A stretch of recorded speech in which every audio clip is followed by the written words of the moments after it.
Welcome to the Grow and Learn podcast, your go-to source for expertise and insights on a variety of topics: business growth, leadership, technology, personal and business finance, and more. We've curated a vast network of business experts ready to address your company's most pressing challenges. From corporate growth strategy to leadership, marketing strategy, sales strategy, branding, customer relations, technology, AI, IT security, and beyond, we connect you to the best experts for your needs. Reach out to us for more information or schedule a call at growandlearn.org to explore how we can support you.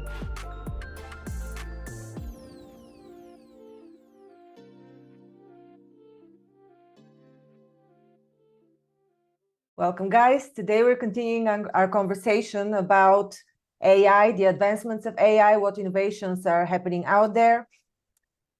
Is AI really threatening jobs? What is the trade-off between threatening jobs and improving our lives overall? All of these transformations of industry. My guest today is Thomas Ryan. He is the CEO of Bigly Sales, a company that implements AI in customer care in service call centers. Welcome, Tom. Hi, thank you so much for having me. I really appreciate it. My pleasure. Looking forward to this call. So where do we start? You mentioned you started a few months ago. Tell us, first of all, what your solution does, and what is the advancements in the past few months since you started? What are you observing? So let me take a step back. We had a sending platform that's been operational for years now. So we started off as a platform where you could send out thousands of emails, thousands of text messages, and do phone calls. So we already had the platform built out to do all these different functions. And over the last few months, we got our AI call center live. And the AI call center can actually replace a human call center entirely with the AI, or 90% of it with the AI. Okay. And which industries are currently adopting your solution? So anyone with a giant call center is interested. Anyone who makes a lot of calls. So I can tell you the people who are really interested in this are the people who are doing 1 million minutes a day, 2 million minutes a day, things like that, that they're using the phones a tremendous amount. And there's a lot of problems that come along with that. It's really hard to hire the people to man those phones. It's hard to train those people. It's hard to retain those people. So most of these call centers, they have a revolving door, which means that you can never stop hiring, training, replacing, hiring, training, replace, hire, training, replace. So it's very difficult to run a business like that because the turnover is so high. There's always new people. You always have to do the training.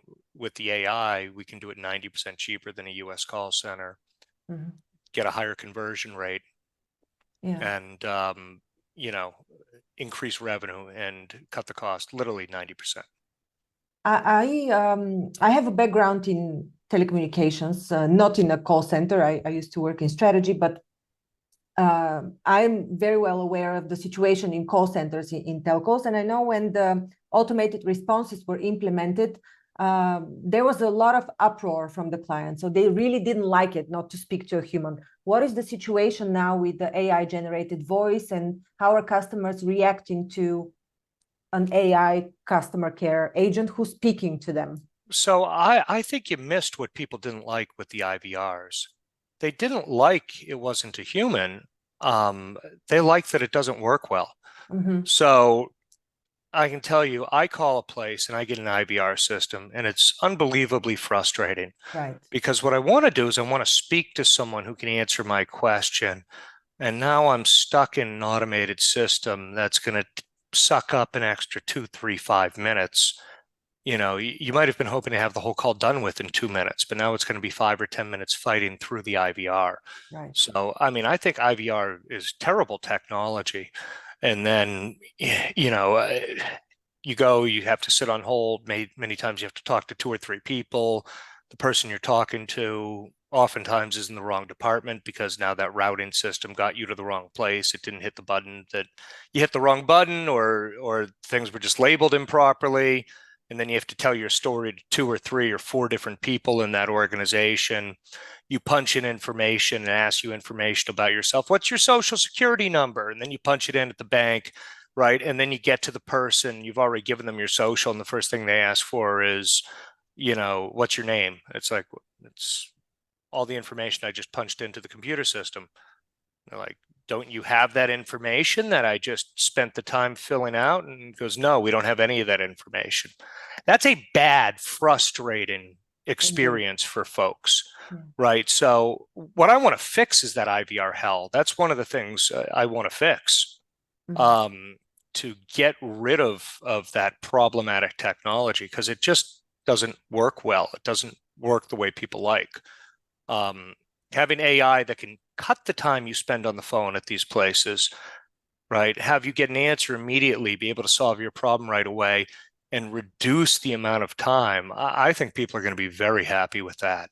Yeah. Having to What spend is your less time on the phone. I can tell you, we're doing much better. Our conversions are much better with our AI internally without sharing a client data. Our conversions are far superior internally over what they were with a human team doing the work. Oh, seriously? Yeah, because your AI is It's not not. even close. Oh, wow. It's Because multiples. your company is called Bigly Sales. Is the Yeah. AI targeted at conversion, sales conversion, or is it targeted at customer care servicing? I mean, it can do both. Both. So what we set up, I mean, we really are focused on the sales side for right now. We picked a niche to go after, and the niche was people who are getting in leads and dealing with them in a call center. We wanted that because we knew it was TCPA compliant, right? So it was a compliant use case. There's a lot of call centers out there that do things not the right way, Mhm. especially overseas. So this is a very TCPA compliant use case, and we wanted to be very compliant because we know there's going to be a lot of regulation coming down the pike. So typically, if someone is buying a bunch of leads and has a call center to deal with those, that's an ideal client. And it can be for scheduling for home services, or it can be a live transfer to an agent for insurance or something along those lines. We can have it send contracts, we can have it send invoices, we can really make it do whatever we want, Okay. whatever your use case is. Yeah. So how long does it normally take to train the AI for a particular client? So most of the work is really making sure it's built out for the particular use case. So if I wanted to send out a Stripe link based on the package that the person signed up for, it's really most of our time goes into testing and make sure that it's understanding, it's sending the right link at the right time, that all of those things are working, that we don't want to say we're sending out 4 or 5 different payment things and have it send the wrong one, that it's supposed to be $1,000 package and we send out a link for $100. That's a bad deal, right? That's not good for the customer.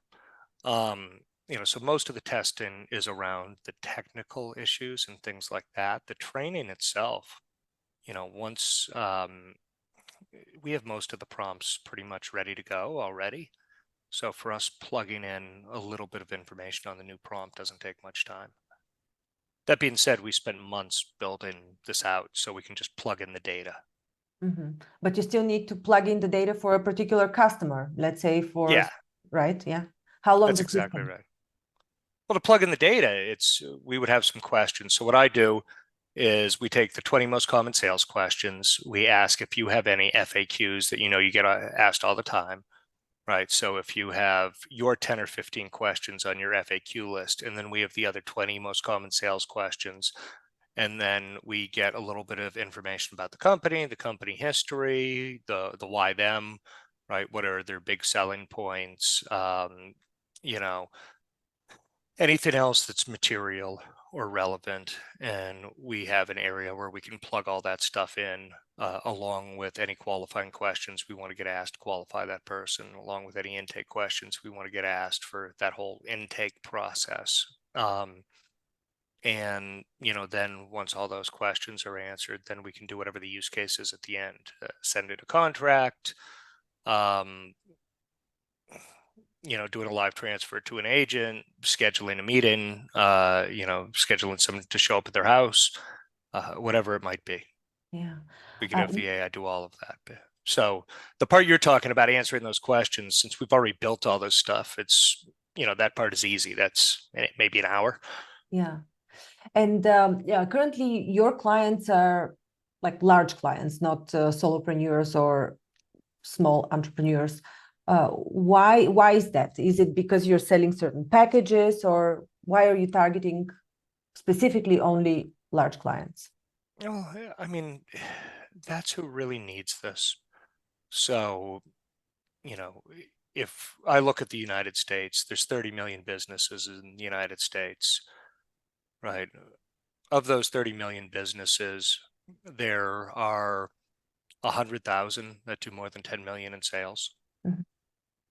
You know, most of those other companies are sole proprietorships, are, shell companies.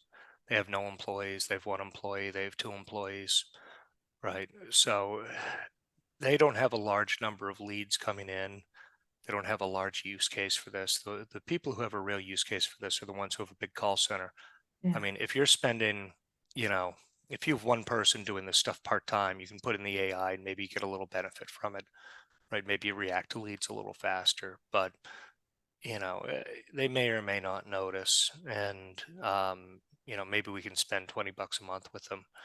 If we do this for a call center that has 1,000 people in it, we're going to save them, if it's US based call center, we're going to save them 90% on what they're doing. If someone is spending $50 million on their call center and we could do it for 5 million for them, that's a big deal.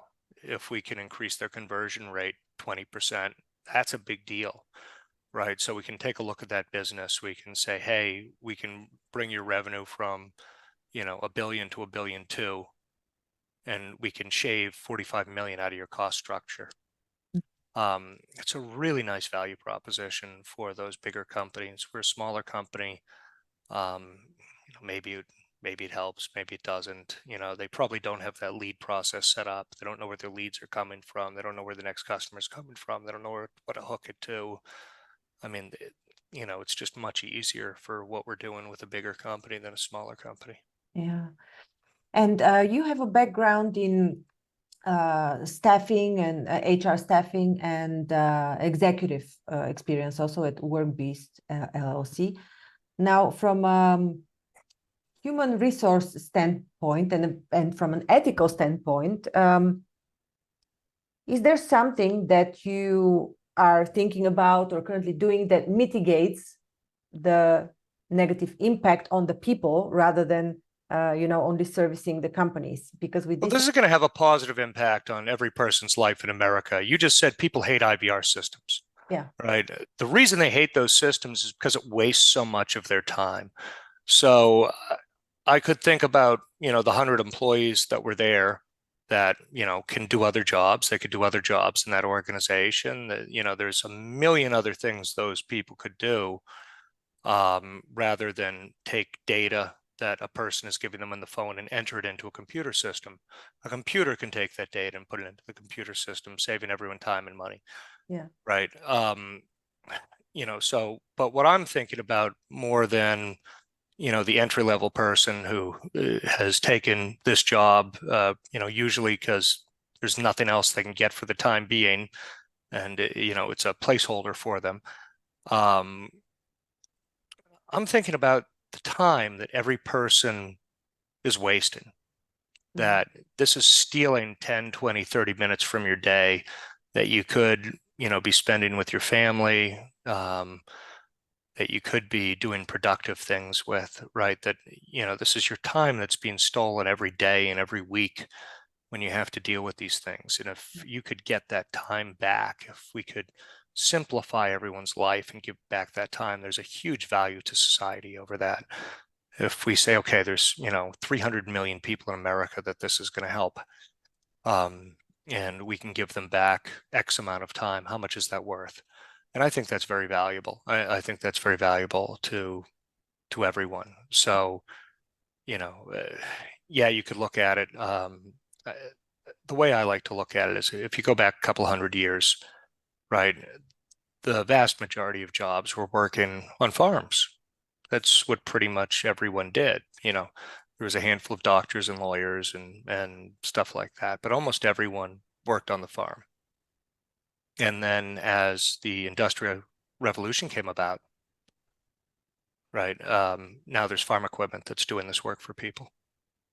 Well, if you ask them, well, what's going to happen to those people? What are they going to do now? Right? They're all good. We have half the population doing this. They're all going to be unemployed, just sitting around doing nothing. It's going to be a disaster. Well, you fast forward, guess what? Everyone's not sitting around doing nothing. They're all employed. They're all doing other things. We have record low unemployment now and more food than we've ever had because the technology has made everyone's lives better. So I see the exact same thing with AI. I see this being the biggest boost in productivity the world has ever seen. I see a lot of really low level jobs going away that are people taking information from one computer and putting it into a computer, people taking information from a person and putting it into a computer that, now you don't need to have a person standing in front of you to ask you that. You can basically just do it on your own for faster, easier, cheaper. Mm-hmm. Much like the kiosks. If you go to a fast food restaurant and you hit the kiosks, as long as it's set up well, they're wonderful, right? We have them at all the basketball games and football games now. You don't order from the person; you plug in what you want, and the person's run around get it, and the line moves faster. And what do I want at the game? Do I want the line to be slower or the line to be faster? And I think people always want the speed. Mm-hmm. So what is the future development that you see in AI sales? Where are you going from here? I see this becoming hyper effective. So, where I see the world going, data is, abundant, and it's going to be pretty soon that the AI will be able to grab all the data from everywhere on the internet and now have really pretty perfect information about individuals, about companies, and it will allow it to be hyper effective, that it will know, based on groups of people, if you fall into a certain group, here is how we can communicate with that person. Here's what's going to be the most effective. Um, what personality, what voice to put up against a person, what selling techniques to use. I just see the AI being much more effective in general than any individual salesperson could be for a phone communication. So this means that they can take behavioral patterns and Yeah, where I see it going in a few years, elsewhere. it will know everything you've ever written on Twitter. It will know every thing that you've ever done on Facebook, on Instagram, on TikTok, on YouTube. It will So it can see. tell me anything. Well, and not only tell you anything, it will know how to Sell. deal. It will know how to deal with person. It will know what your personality type is. Will know what your beliefs are. Will know how to speak to you. So if you take, I'll pick a really hot button issue in the US, right? You're talking about something like abortion. Half the people are vehemently against it and half the people are vehemently for it. Now, maybe it's 60-40, but it's, there's a split along those lines, where some people are saying this is murder and other people are saying you're taking away women's rights. You might as well throw us in chains, right? And those are kind of the positions that people have, and it's over the top on both sides, Mhm. right?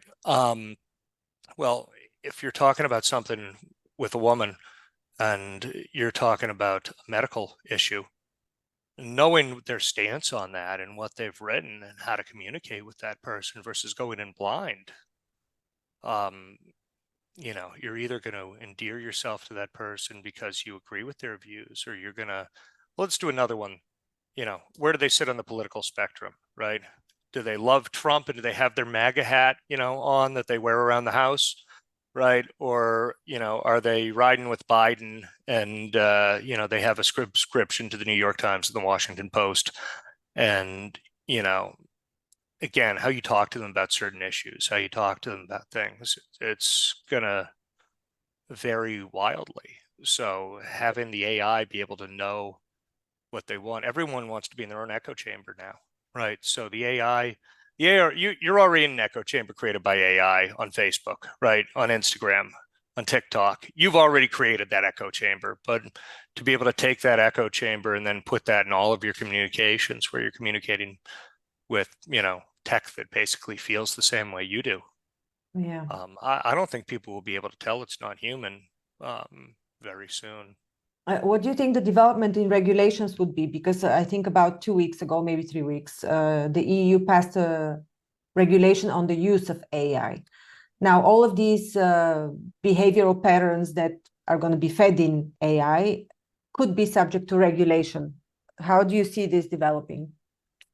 I'm assuming there's going to be regulation around all of this. So I don't know what that regulation is going to say yet. I think it's a little too early to tell. Yeah. But again, my feeling on the AI is now it's relatively novel. Mm-hmm. It's still, oh my God, a computer can talk to me, Mm-hmm. right? And actually understand what I'm saying, not just repeat a robot voice. Um, Pretty soon it's going to be normal. And it's going to be expected that you are speaking with AIs most of the time. If you're calling a company, I see the AI taking over the entire call center within the next few years, pretty much every medium to large company. Yeah. If they have more than 100 employees, you're talking to an AI, you're not going to be talking to a person unless it's, escalation of a major problem. There's a lawsuit, there's something Mm-hmm. else going on. But for general needs, it's going to be an AI doing pretty much anything, Mm-hmm. anything and everything. Yeah. And Fascinating. people aren't going to care as long as it's good. So I think it's Klarna that just said they put in their AI for their customer support, and it cut the response time from 13 minutes to 2 minutes, Mm-hmm. and it increased the happiness of their service. And of course it did, Yeah. because it cut the time that they have to spend on hold from 13 minutes to 2 minutes. Yeah. So But that thinking 11 about minutes of all, saving for every single person is a big deal, it is a right? big deal, especially if I'm thinking how much I need to wait for an airline call or for a Well, you bank. just don't do it. You just don't do it Yeah. sometimes because it's so painful, and it's like, oh, do I want to do this on my entire lunch break, right? Because God forbid that they be open after 5. Mm-hmm. So now you can have a process where Right. 24/7, 365, you can deal with anything you want to get done, speak, put in what you need to have done and have it actually happen in a fraction of the time that it would take you. I mean, that's the short term where it's going. Yeah. It's going to improve that customer service more in the next 2 or 3 years than it has in the last 50. Mm-hmm. Mm-hmm. Fascinating topic. I've always, it's just another tool. So it really depends how we, as a society, set it up and what ethical inputs we have so as to promote its development, but at the same time not um, maim essential human rights because that's also a danger. Yeah, I mean, the big issues where I see regulation coming in is like we have the TCPA in the US, right? The Telephone Consumer Protection Act. And it says you can't just cold call people. And thank God, because with the AI, it used to be that you would need an army of people to make phone calls, right? I need to hire thousands of people, and then you have to hire them, and you have to train them, and you have to manage them, and you have to have tracking. It's a logistical nightmare, and it's very expensive. And then you need office space, and you need the equipment, and you need all these other things, right? With the AI, all of that goes away. It's, hey, this is working well at 100 calls a day. Let's do 10,000. Okay. Let's do 1 million. Let's do 1 billion. There's no limit to how many calls it can make. So could you imagine if there was 1,000 companies that all wanted to do, 100 million calls a day? Would how people still awful that pick would up their be. phone? Would still put No, no, you wouldn't. I mean, your phone would ring every 10 right. seconds and it Yeah. would be totally useless, right? So, could you imagine if there was no regulation there that you'd be getting, 5,000 texts a day and 5,000 phone calls a day? I mean, it would be a disaster. Mm-hmm. So, yeah, we absolutely need regulation that makes sense within AI. What you don't want to see is have it, get rid of all competition. Say there's only a couple of incumbents that are allowed to do this, which Yeah. I could see happening, particularly in Europe, but really anywhere. Um, Yeah. Yeah. Really anywhere. I've seen this happen. Also in the US, where it's supposed to be protected in terms of certain industries, but in the end, it ended up being a group of oligopolies in certain industries, which is the same as a monopoly, basically. Pretty much. Yeah, we have a lot of that in the US. Yeah. That happens where, and I mean, particularly for small businesses, the limits on small businesses doing things that, with something like the FDA, you want to bring a drug to market, it could cost you $500 million, right? So, I mean, well, they might not actually block smaller entrants from coming to the market. From a logistics standpoint, it's really important. It's impossible unless you have tens or hundreds of millions and you're getting outside money from other investors and Mhm. probably from the other big pharma companies that you would partner with. Like, there's a lot of that stuff out Yeah, there. there's the barriers to entry. Yeah. Oh, anything else that you would like to share, Thomas, that you find is important Yeah, in I mean, the big thing is for yeah. anyone who isn't using AI yet, I would just start playing with it. I think it's just so amazing what you can do with this. And I would love to tell you all the things you can do, but it's changing and updating every day. They just came out with that new OpenAI model, which is wonderful for speech. And, it's looking like you can use that to be your own personal assistant for a lot of things. We were actually thinking about building a personal assistant app as well. But I think OpenAI might have stolen our thunder with that one. Mhm. They've already, came out with it. So I would just play around with the tech. If you haven't played around with it, go and start using OpenAI, start asking it questions, go there instead of going to Google and see if you get the answers you want. And the big one is if you're ever doing anything on the computer, if you're not very computer savvy, if you're not a computer engineer by trade, um, if you want to do something, just go to Claude or to OpenAI and ask it how to do it first and see how much time it saves you and see how easy it makes things that you can literally ask this, how do I do this, and get a plan of action and have it walk you through step by step. And it's such a big time saver. And then start thinking about how you can do that in your business, how you can start automating tasks with this, where, a lot of places you can come in and save huge amounts of money or time by just automating something that's manual or failing at the moment. Do you think that OpenAI is slowly replacing the Google search engine? I can see it as a risk. Yeah. So what I see is the big value of OpenAI is they're fully integrated, right? That you're going to have a suite of products. You're going to have, their coding product, and you're going to have their image generation product, and you're going to have their voice product, Mhm. and you're going to have their written product, and they're all going to work together, and they're all going to be integrated, and they're all going to connect to other apps, and they're right. So, I see them as having the Microsoft Office Mhm. of AI. And, you could have every person in the world paying, for every Microsoft Office client, you could have paying them $10 a month or $20 a month. And that would not be surprising at all Mhm. for a suite that works seamlessly together. And it would still be a monopoly, though. Well, I mean, yes and no. Just There's going to be other like players out Google, there. But like, a bit I more. mean, is Microsoft a monopoly? I mean, Kind of. kind of, I use them because everyone else uses them. So if On someone the wants word to on send me the a document, I know it's going to be in Word. And if I want to open it up, right, I better have Word as well. So yeah, I could see OpenAI doing the same sort of thing that you use them because all of their products work together. And by the way, they all work with Microsoft, which, everyone's going to pretty much have already. So Mhm. yeah, I see them being a real threat to Google for the Mhm. first time really ever that Google has a threat to their business. Mhm. Yeah.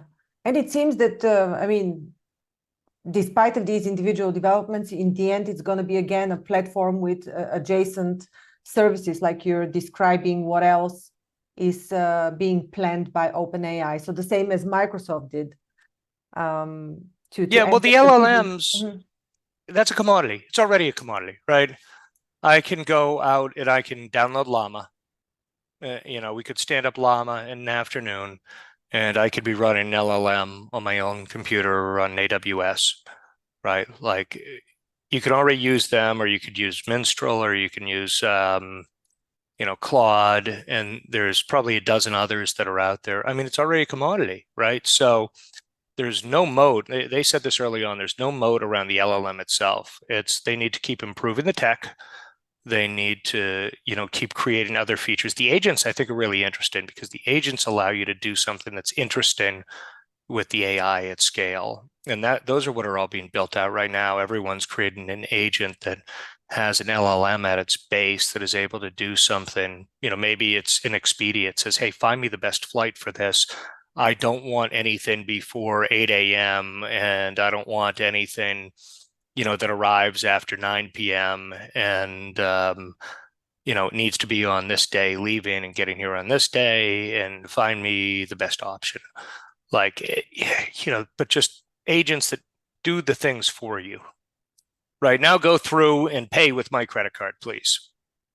Right? How much is that going to be? Okay, that's approved. Go through and go through the whole payment process. Because again, well, that task might take me 10 minutes. I bought a ticket yesterday. The whole thing probably took me 10 or 15 minutes to do.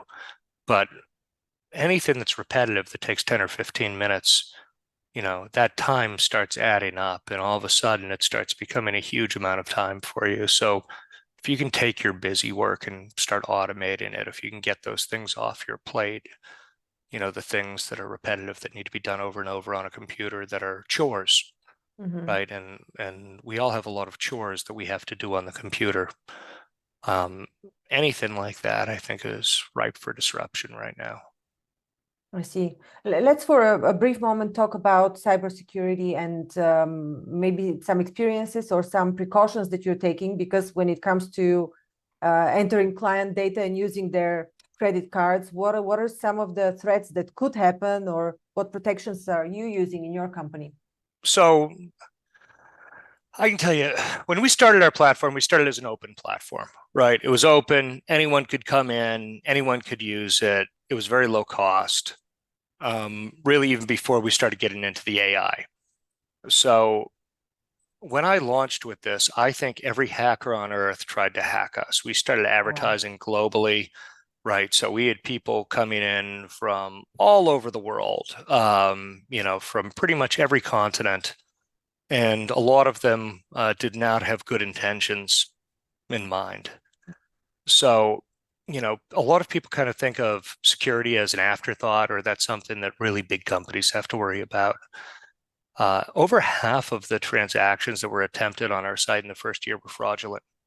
Oh, wow.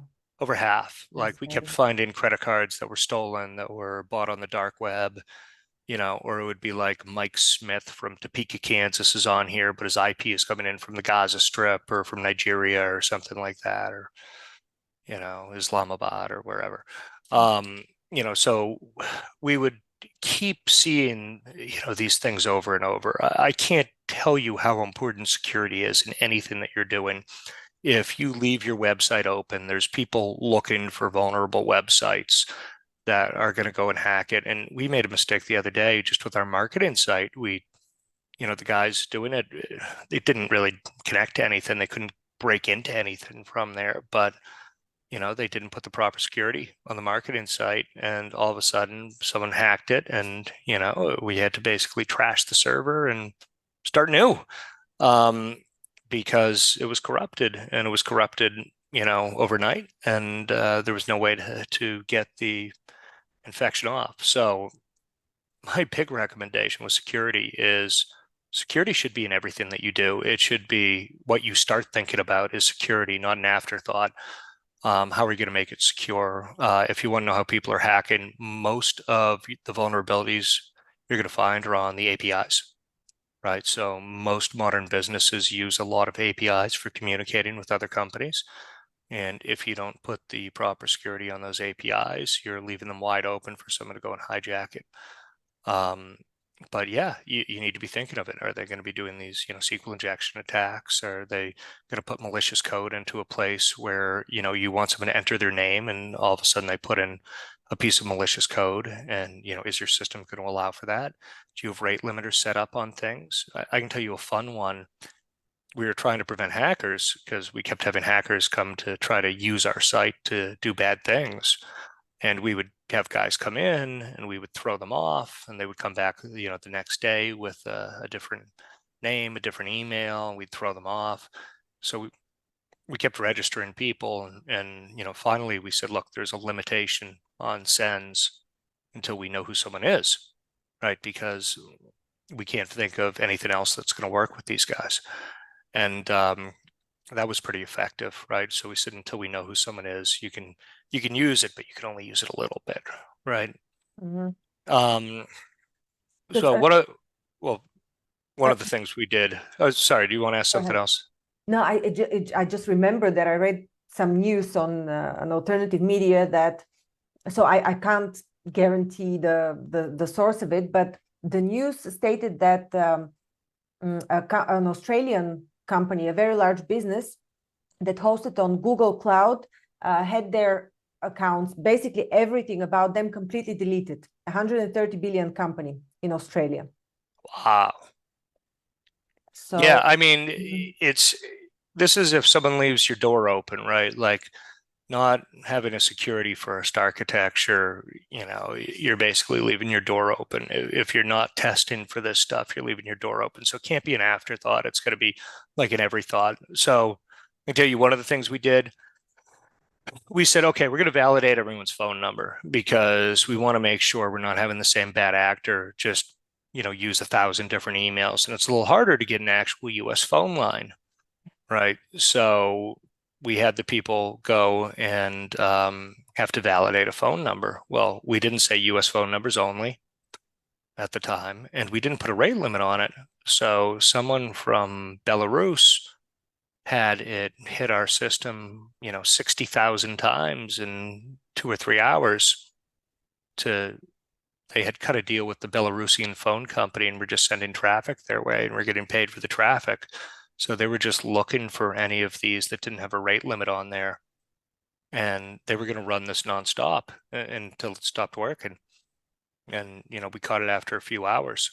But they had hit us 60,000 times for, whatever the cost was, 40 cents each time or 50 cents each time for the text messages, right, to do the validation for the phone.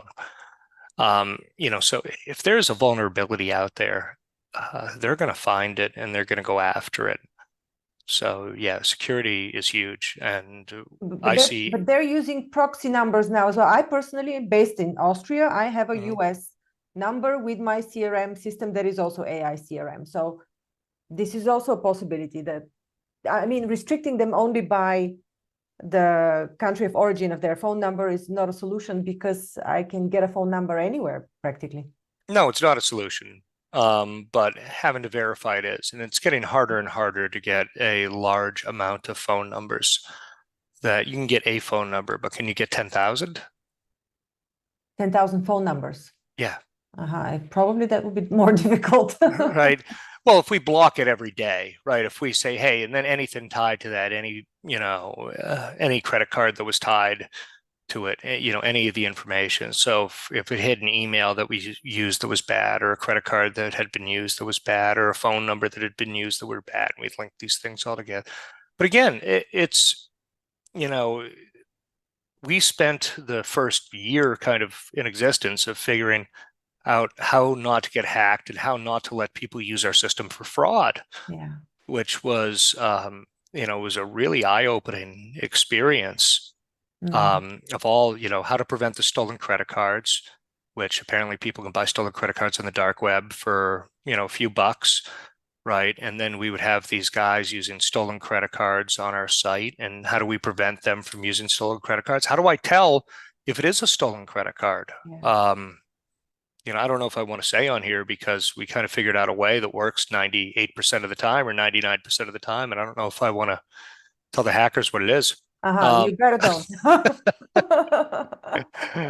right. But those are some other reasons. Why do we want to deal with larger businesses? So everything I just talked about, not an issue at all with larger businesses. As soon as we moved up the chain to, bigger companies and non-self-service, all of the issues I'm talking to you about went out the window.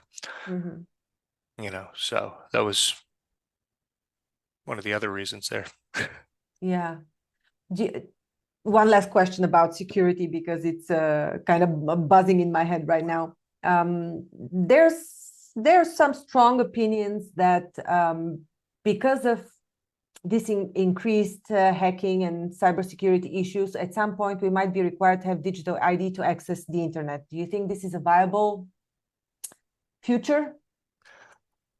I don't know about to access the internet. You're crazy if you're not using two-factor on everything that you do, right? So, again, I'm going to go back to the US here just because I know a little bit more about it. But you should have a PIN on your phone, right? So there's some horror stories out there of someone, you know, you go to bed and right, it's midnight and all of a sudden there's a problem, your phone isn't working right, and you're like, whatever, it's like midnight, I'll deal with it in the morning.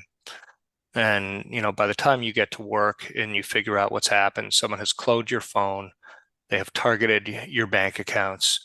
They have moved all the money out of your bank accounts. And by the time you realize what has happened, later that day, all your money is gone, Mm.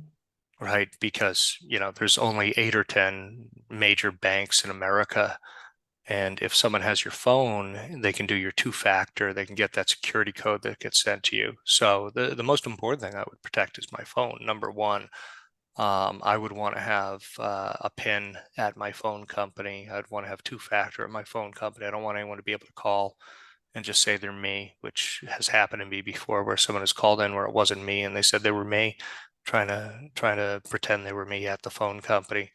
So you get that PIN on your phone for sure to make sure you're the only one who knows that PIN. I wouldn't have a copy of anything else. And then everything you do, particularly bank accounts, you want to have that two-factor authentication on there. So I don't know if it's going to be mandated into law, but if you're In not Europe, it using, is. if In if Europe, you're not it is using for this bank stuff, you're accounts. crazy. I Mhm. mean, you're crazy. It's if you don't have this on your bank account, your passwords are out there. I mean, if someone gets your password, now they can steal all your money overnight. Mm. um, that's a bad game, right? So I like having the two-factor authentication apps, unique passwords for everything. I don't even know my passwords. I just have the password manager create one for me, and then I save that password manager, and then I should be the only one who can access that. Mm. But I definitely have two-factor that goes to a different place. I have, multiple different authenticator apps on my phone that I use. So I do the authenticator apps and then I'll do some text messages for some things as well. Mhm. But the authenticator apps are great because even if someone grabs what I said, they somehow get my password and they somehow get my phone and they clone it, they're still not going to have that authenticator app, right? So they're still not going to be able to get into my bank accounts because of that. Um, so yeah, I would be very careful with that. However bad you think hacking is, it's worse, right? However much fraud you think is out there, it's worse. Mm. Just because you haven't experienced it doesn't mean it's there. I mean, it's with when we started our company, when I started the company, it was just shocking how much fraud is in every facet of the internet, Mhm. particularly Mhm. with communications. Yeah. All right. Yeah, we can we can continue for quite a while. I have also examples on the security and hacking, but Yeah. I think it's out of the scope of this Yeah, and the AI, it's going to be, we're going to need the AI to prevent against the AI because the genie's out of the bottle. So you can regulate it, right? But there's a bunch of people all over the world who aren't going to abide by those regulations. So it's going to be that just the criminals have the AI and the people who are supposed to have it don't have it. I would rather everyone have the AI at this point. And you're going to need AI to look for breaches, and you're going to have the AI doing things faster than a human ever could, looking for signs that something has been hacked is, what's going to end up happening. And then to go to automatically fix those breaches as they happen is, that's where we're going with the AI from a security standpoint. It's going to be, automated to detect and fix breaches as they're occurring, within seconds. Yeah. Tom, it was very informative. I enjoyed this conversation a lot. What is the website called of Bigly Sales? BiglySales.com. Come, if you have a big call center and you want to cut your costs 90% and increase your conversions, come find us. That's great ROI. Fantastic. Thank you. It was an interesting call. I enjoyed it. Thank you so much. No, I really appreciate you having me. My pleasure. Thank you for listening to Grow and Learn. We hope that you found our podcast informative, engaging, and inspiring. Our mission is to help you keep growing and learning, and we hope that our conversations and insights have provided you with practical advice and useful perspectives. If you're looking for personalized support and guidance to help you achieve your personal or professional growth objectives, I offer a range of services to help. As a trusted management partner and mentor, I work with businesses in the process of transformation, looking for new streams of business as well as M&A. With an extensive professional network of experts and mentors, I can bring on board the right person or team based on the specific needs of the company I'm working with. To learn more about the services I offer and how I can help you achieve your goals, visit my website at growandlearn.org. You can also reach out to me via email or social media. I'd love to hear from you. And if you enjoyed this episode of Grow and Learn, please subscribe to our podcast and leave us a review. Your feedback is important to us and it helps us to continue to create content that is relevant and valuable to our listeners. Thanks again for listening, and we look forward to sharing more insights and perspectives with you in the future.